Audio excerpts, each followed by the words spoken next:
হয় বিগত 8 জুলাই দিনাখন ND24ত আমি সবিস্তাৰ এটা প্ৰতিবেদন কৰিছিলোঁ যে যোৰহাটৰ যিখন আইন মহাবিদ্যালয় নিৰ্মাণৰত আইন মহাবিদ্যালয়ৰ এক ভয়ংকৰ আচলতে সত্য ইয়াৰ যে ইয়াৰ যি নিৰ্মাণ কাৰ্য চলি আছে আজি তাৰিখত প্ৰায় 60% কাম সম্পন্ন হৈছে আৰু যিসমূহ কাম সম্পন্ন হৈছে সম্পূৰ্ণৰূপে কিন্তু সেই কাম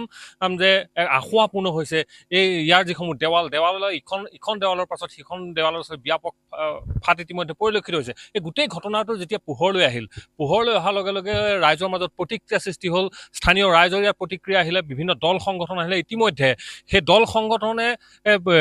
স্মাৰক পত্ৰ দিয়া পৰ্যন্ত কিন্তু আজি তাৰিখত সময় পাৰ হৈ গ'ল প্ৰায় 5টা দিন আজি তাৰিখত পাৰ হৈ গ'ল কিন্তু এই মুহূৰ্তলৈকে অতি গুৰুত্বপূৰ্ণ কথাটো অতি লক্ষণীয় বিষয়টো হ'ল যে আজি তাৰিখলৈকে এই যিটো বিষয় এই যিটো বিয়াগম বিষয় যিটো প্ৰায় 15 কোটি টকা ব্যয় সাপেক্ষে যিখন মহাবিদ্যালয় ইয়াত প্ৰতিষ্ঠা কৰা হৈছিল যিখন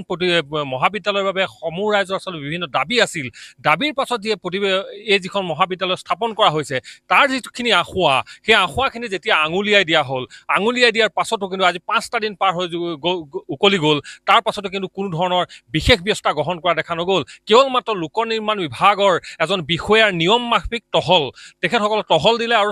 চোৱাৰ পাছত কিন্তু আজি তাৰিখলৈকে কোনো ধৰণৰ বিশেষ ব্যৱস্থা কিন্তু পৰিলক্ষিত নহ'ল মই ভিজুৱেলছ ইয়াৰ দেখাই আছো যে এইখনে হৈছে সেই যিখন মহাবিদ্যালয় যিখন আখুৱাপূৰ্ণভাৱে আচলতে নিৰ্মাণ কৰিছে জনৈক বৰা উপাধি এজন আচলতে ঠিকাদাৰৰ নাম ইতিমধ্যে পোহৰলৈ আহিছে আৰু কেনেধৰণে আচলতে কৰিবলৈ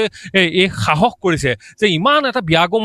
বিয়াগম আচলতে প্ৰকল্প যিটো প্ৰকল্প মুখ্যমন্ত্ৰীজনৰ নিজে তদাৰক কৰিছে মুখ্যমন্ত্ৰীজনৰ নিজৰ তদাৰকতাধীন যি লোক নিৰ্মাণ বিভাগে চোৱা চিতা কৰি আছে তেনেস্থলত আছে কাৰ কিপাত কাৰ বলত বলিয়ান হৈ এই সকল ঠিকাদাৰে এনেধৰণে আচলতে ৰাইজৰ ধন আচলতে লুটিপুটি খাইছে এইটো এটা ডাঙৰ প্ৰশ্ন আৰু যিহেতু এই সময়ত বিভাগৰ প্ৰতিও কিন্তু দৃষ্টি ৰাইজৰ আহিছে যিহেতু আজি তাৰিখলৈকে বিশেষ গুৰুত্বপূৰ্ণ কিন্তু ভূমিকা বা ব্যৱস্থা কিন্তু গ্ৰহণ কৰিব পৰা নাই বিভাগে মই ছাত্ৰ সন্থাৰ বিষয়ববীয়া আছে কিছু কথা জানিম যিহেতু আপোনাৰ পৰা মই এইটো কথা জানিম যিদিনাখন আপোনালোকে বিষয়টো পোহৰলৈ আনিছিল তাৰ পাছতো কিন্তু আজি তাৰিখত 5টা দিন পাৰ হৈ গ'ল কোনো ধৰণৰ বিষয় ইয়াত পদক্ষেপ লোৱা দেখা নগ'ল যেতিয়া লোক নিৰ্মাণ বিভাগৰ বিষয়াসকল ইয়ালৈ আহিছিল সেই সময়ত আপোনালোক ইয়াত আছিল কি হৈছিল প্ৰক্ৰিয়াটো তাৰ পাছত আপোনালোকৰ লগত যোগাযোগ হৈছিল আচলতে ক'ব লাগিব যিটো বিভাগৰ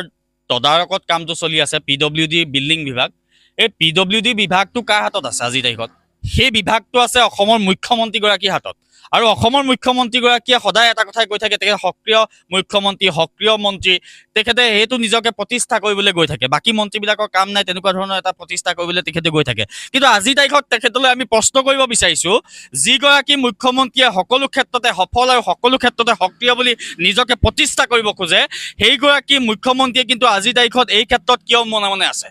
মুখ্যমন্ত্ৰী বিভাগটো কি কাৰণে আজি নিশ্চুপ হৈ আছে বিভাগটো সিদিনা এক্সিকিউটিভ ইঞ্জিনিয়াৰগৰাকী কাষৰে এটা কাম চলি আছিলে তাত আহিছিলে তেতিয়া আমি অনানুষ্ঠানিকভাৱে গৈ পেলাই তেখেতক সুধিছিলোঁ যে এনেধৰণৰ কাম কিয় হ'বলৈ পাইছে আৰু এনেধৰণৰ কাম কৰাৰ বাবে ঠিকাদাৰগৰাকীৰ ওপৰত কি ব্যৱস্থা ল'ব আৰু এনেধৰণে কাম কৰি ওলাই যাবলৈ দিব নেকি তেখেতে বেংক গেৰাণ্টিৰ কথা কৈছিলে তেখেতে বিভিন্ন ধৰণৰ মানে তুলুঙা মন্তব্য দি হাৰি পেলাই ইয়াৰ পৰা গুচি যাব বিচাৰিছিলে তেতিয়া তেখেতে এটা কথা কোৱা আমাৰ মনত আছে তেখেতে কৈছিলে যে আমাৰ বিভাগটো কেনেকৈ চলিছে আপোনালোকে জানো আমাৰ বিভাগটোত মানুহেই নাই এক্সিকিউটিভ ইঞ্জিনিয়াৰগৰাকী এনেকুৱা তুলুঙা মন্তব্য যি দিবলৈ হয় তেখেতে বিভাগত মানুহ নাই তেখেতৰ বিভাগ কেনেকৈ চলিছে এইটো আমি জানিব লাগিব নেকি তেখেতৰ বিভাগ কেনেকৈ চলিছে কি জানিছে যদি নাই ভালকৈ নাছিলে মুখ্যমন্ত্ৰী বা মন্ত্ৰীগৰাকীক জনাওক তেখেতে ইয়াত আহি পেলাই আমাৰ ছাত্ৰ সন্থা আৰু ৰাইজৰ আগত ক'ব আমাৰ বিভাগটো কেনেকৈ চলিছে জানো এনেকুৱা ধৰণৰ কাম কৰি পেলাই ইয়াৰ পৰা ওলাই যাবলৈ দিয়া নহ'ব আমি স্তব্ধ কৰি দিম এনেকুৱা কাম ইয়াত যিটো কাম কৰি আছে অতি দুৰ্নীতি আৰু অতি চূড়ান্ত গাফিলতিৰে ইয়াত কাম কৰি আছে আমি কোনো কাৰণত ইয়াৰ পৰা বিল পাছ কৰি পেলাই ইয়াৰ পৰা ওলাই যাবলৈ নিদিওঁ আমি ছাত্ৰ সন্থাই তীব্ৰ গণতান্ত্ৰিক আন্দোলন গঢ়ি তুলিম এইটো কথা স্পষ্ট নিশ্চিতভাৱে প্ৰতিবাদ আচলতে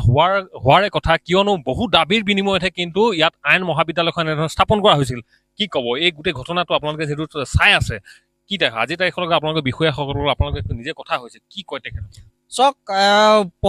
প্ৰতিটো সংবাদ মাধ্যমতে যোৰহাট ল কলেজখনৰ বিষয়ে ধাৰাবাহিকভাৱে বাতৰি প্ৰচাৰ হৈ আছে ইয়াৰ পিছতো কিন্তু বিভাগে দায়িত্ব সামৰিবৰ কাৰণে এদিন ইয়াত প্ৰদৰ্শন কৰিবলৈ আহিলে তেওঁলোক যে আহিলে এই কথাটো ৰাইজক আশ্বস্ত কৰিবৰ কাৰণে আহিলে কিন্তু তদন্তৰ নামত দায়িত্ব সামৰিলে আৰু দায়িত্ব সামৰি তেওঁলোক ইয়াৰ পৰা গুচি গ'ল কিন্তু এই অনুষ্ঠানটো আমাৰ ৰাইজৰ অনুষ্ঠান, এই ৰাইজৰ অনুষ্ঠানটো আমাক অনাহাসক পতান দিয়াৰ দৰে যদি কাম কৰি ঠিকাদাৰ ইয়াৰ পৰা ওলাই যাম বুলি ভাবিছে, এইটো ভুল ভাবিছে। মুখ্যমন্ত্ৰীগৰাকীয়েও এইটো স্পষ্ট কৰি ৰাখক, বিভাগেও এইটো স্পষ্ট কৰি ৰাখক, কোনো কাৰণত এনে আমি 2 নম্বৰী কাম কোনো কাৰণত হ'বলৈ দিয়া নহ'ব। আমি অনাগত দিনত ৰাইজৰ সহযোগত কিন্তু প্ৰতিবাদী কাৰ্যসূচী গ্ৰহণ কৰিম। প্ৰতিটো কাৰ্যসূচীৰ কাৰণে প্ৰশাসন আৰু চৰকাৰ ইয়াৰ কাৰণে দায়ী হ'ব। নিশ্চিতভাৱে মই আৰু এটা কথা বিশেষ আপোনাৰ পৰা জানিব বিচাৰিম, যিহেতু যদি চোৱা যায় যে যিজন এই যিটো সমষ্টি মৰিয়নি বিধানসভা সমষ্টিৰ যিজন বিধায়ক সততে দেখা যায় ৰাইজৰ কাষত থকা দেখা যায়, নিশ্চিতভাৱে এই পথেৰে হয়তো তেওঁ বহুবাৰ পাৰ হৈছে, কিন্তু ইমান বাতৰি হোৱাৰ পাছতো, ইমান প্ৰতিবাদ হোৱাৰ পাছতো, ৰাইজৰ ইমান দাবীৰ পাছতো কিন্তু আজি তাৰিখতো সেই বিধায়কজনেও কিন্তু ইয়াত ভুমুকি মাৰি যায় এবাৰ চাবলৈ নাহিলে। তাৰ কি ৰহস্য আপোনালোকৰ? চাওক, যেতিয়া বিয়াৰ আগত 9 তাৰিখৰ দিনা যেতিয়া গোটেই বিষয়টো পোহৰলৈ আহিছিল, সংবাদ মাধ্যমত গোটেই বিষয়টো প্ৰকাশ পাইছিল, সেই সময়তে মৰিয়নি বিধায়কগৰাকীক আমি ফোনযোগে যোগাযোগ কৰিছিলোঁ যে আপোনাৰ সমষ্টিত যোৰহাট ল কলেজ যিটো দুৰৱস্থা, দুৰ্নীতিগ্ৰস্ত এচাম ঠিকাদাৰে গোটেই কামটো যেনেদৰে পালমাৰি কাম কৰি আছে, গোটেই বিষয়ে তেখেতক জনাইছিলোঁ। তেখেতে কৈছিল যে মই এইটো নিৰীক্ষণ কৰিব লাগিম, কিন্তু অতি দুখজনক কথা, সততে ছ'চিয়েল মিডিয়াই হওক বিভিন্ন মাধ্যমত তেখেতে যিবিলাক কৈ থাকে তেখেতৰ সমষ্টিত উন্নয়নৰ ছবি এটা আহি পৰা নাই, উন্নয়নৰ গতি খুব বৈ গৈছে, কিন্তু তেখেতৰ সমষ্টিত মৰিয়নি সমষ্টিৰ 15 কোটি টকাৰ যিটো কাম যোৰহাট ল কলেজ আমাৰ সপোনৰ প্ৰজেক্ট, যোৰহাট ল কলেজৰ নামত বৰা উপাধিৰ যিজন ঠিকাদাৰে দুৰ্নীতিৰ আশ্ৰয় লৈ যি কাম কৰিছে, তেখেতৰ এভুমুখী সময় নহ'ল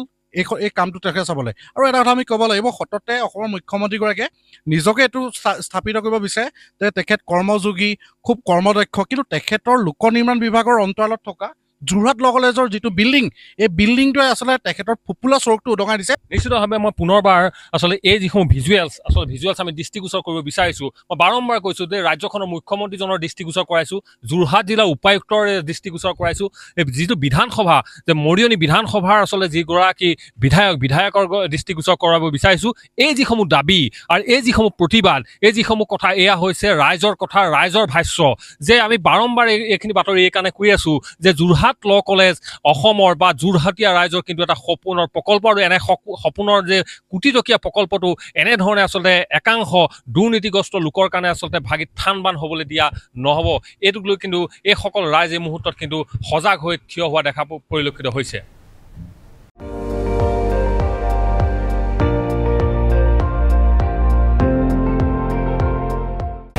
আপুনি চাই আছে ND24, সৰ্বশ্ৰেষ্ঠ নহয় সৰ্বোত্তমৰ দৌৰ।